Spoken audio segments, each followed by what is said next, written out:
Hi there, Carrie here. So today I just want to ask you, it doesn't matter whether you're a student, beginning, high speed, exit level, getting ready to take your big state certification or your national or whatever, or if you're a reporter who's been out working in the field for a while.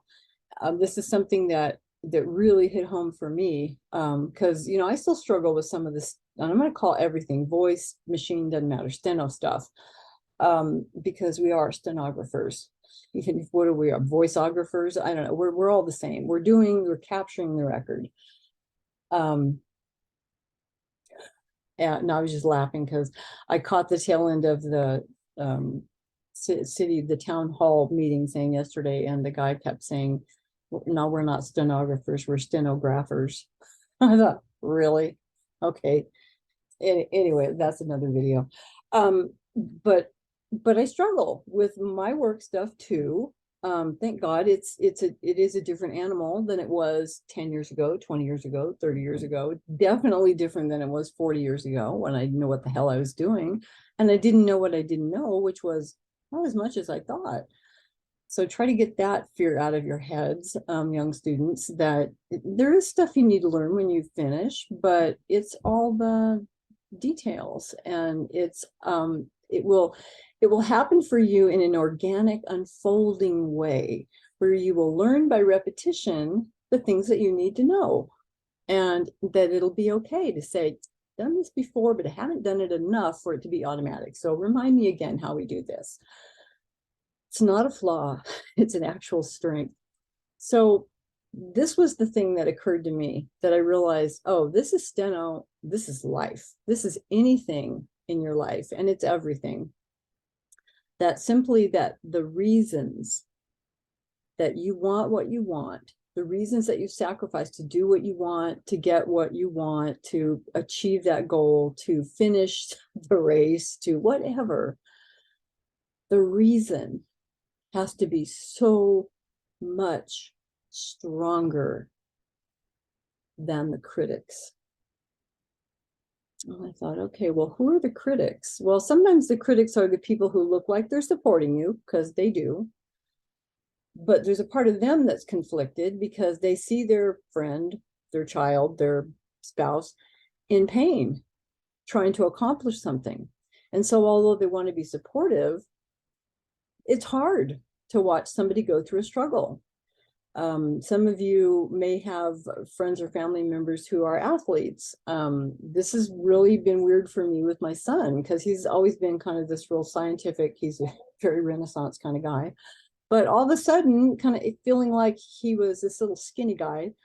Next thing I know, he's doing, weightlifting and bodybuilding. And I'm thinking, what? And I thought, okay, fine, feel better, look better, do better. It's okay. Do what this is your journey. Do what you need to do. But then he sends me video clips, and I see them on Instagram, of him dead weight lifting like 350 freaking pounds. And I'm like, I'm his mom. So that scares me. But we're all on our own individual journey.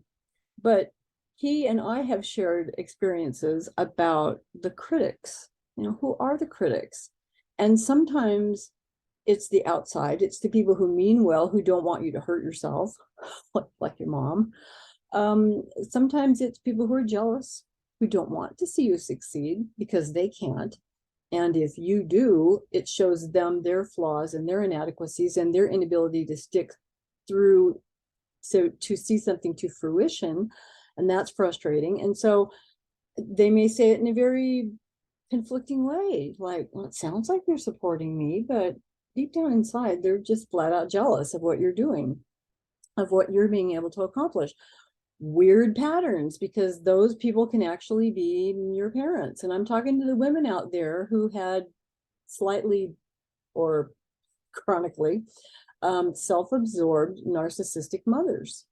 You can't win with that stuff, because you're dealing with a person who isn't full on the inside, who's going to criticize everything you do.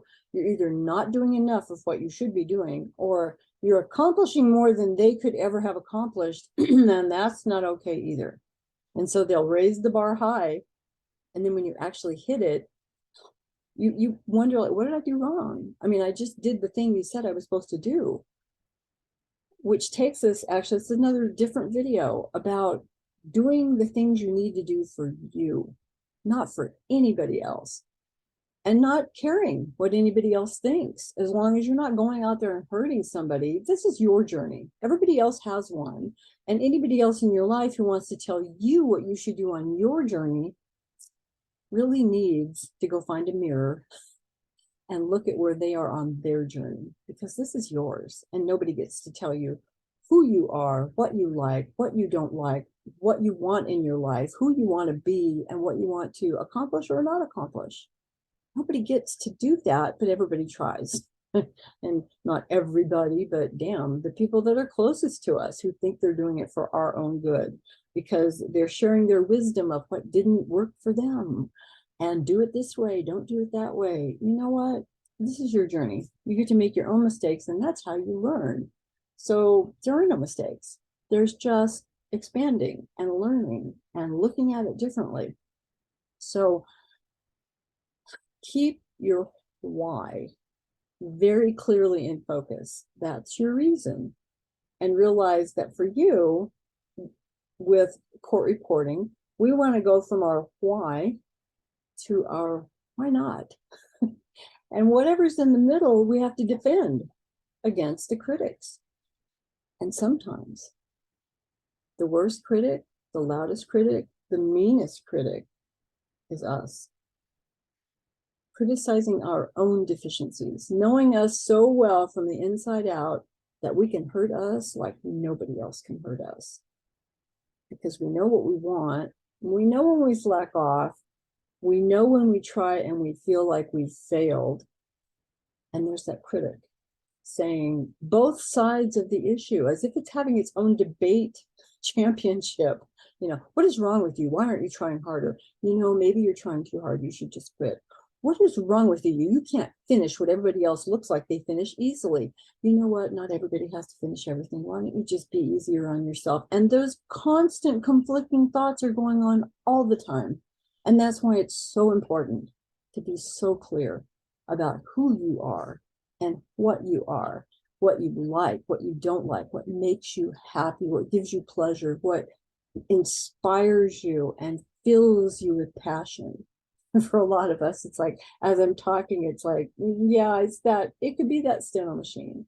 It could be me working with a hypnosis client, with a coaching high performance client, and seeing the little light bulbs going on, seeing them look at things in just slightly a different way today than they did yesterday, and knowing that tomorrow they're going to double down on that. And within 6 months, they're going to be a whole nother person, a whole different empowered person, which, oh, guess what? They always were. We're just going to start getting rid of all the negative talk from the outside and especially from the inside. Because sometimes we can't control the outside. I mean, you can remove yourself from the situation. You can change the people that are around you so that you're not involved in that. Sometimes you can't. You're in work situations or life situations where the negative is out there. And so you've got to constantly be, kind of make a game of it. When somebody says something negative to you, don't fight it. Just say, that's interesting. I'll have to think about that. I'll have to consider that. You don't have to do fucking anything. But if you resist them, if you put up an opposition, now you've got to fight. People can't fight you if you won't fight them. You know, I remember my poor grandmother at some point trying to be a support, but seeing the pain I was going through in court reporting school, the frustration and the defeat, and her saying, you know, this is in the 70s, you know, you should, it's okay if you want to just go back to junior college and learn computers, because I think you could get a good job in computers. And she didn't even know what that was. But whatever the hell I was doing was causing me pain, and she didn't want to see that. And there was a part of me that wanted to sit her down and say, look, Grandma, this is what I'm doing. And it's hard, and not everybody can do it. And if everybody could do it, everybody'd be doing it. And if everybody was doing it, it wouldn't pay as much, because it wouldn't be as valuable. And this is what my life's going to look like when I finish this thing that is, yeah, freaking hard, Grandma. just stand back and support me in whatever other way you can, but I'm not quitting school. I wanted to sit down and have that conversation with her. I tried a couple of times. What I found worked best was to not fight her about it, to realize she was coming from a place of love. The people who are trying to support you, who feel like critics, are probably coming from a place of confused love. But to just look at them and saying, huh, yeah, that's probably maybe something I should consider. I'll think about that. You don't have to do anything.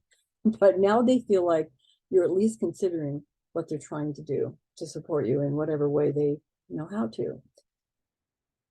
But to really, really be consciously aware of that part of you that wants to protect you too, that part of you that doesn't want you hurting, that part of you that doesn't want to see you fail time after time after time. And so you've got to tell it, no, we're not failing.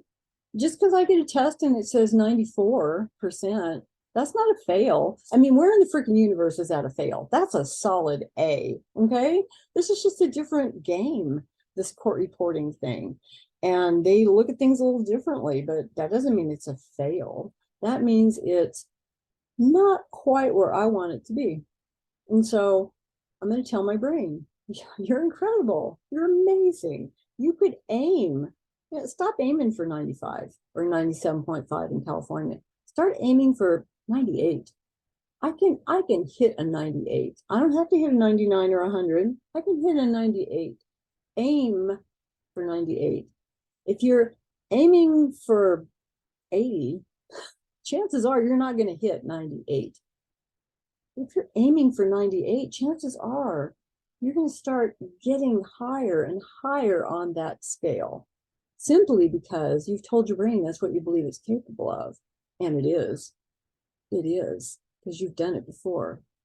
And other people have done it. And if anybody's done it, you can do it. You know you can.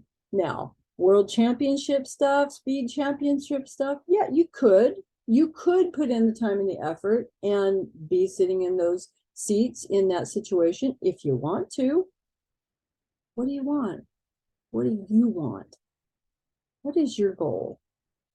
And what is your reason for it? And make it so much stronger than anything that could come along and tell you no. Because if you think you can, you can.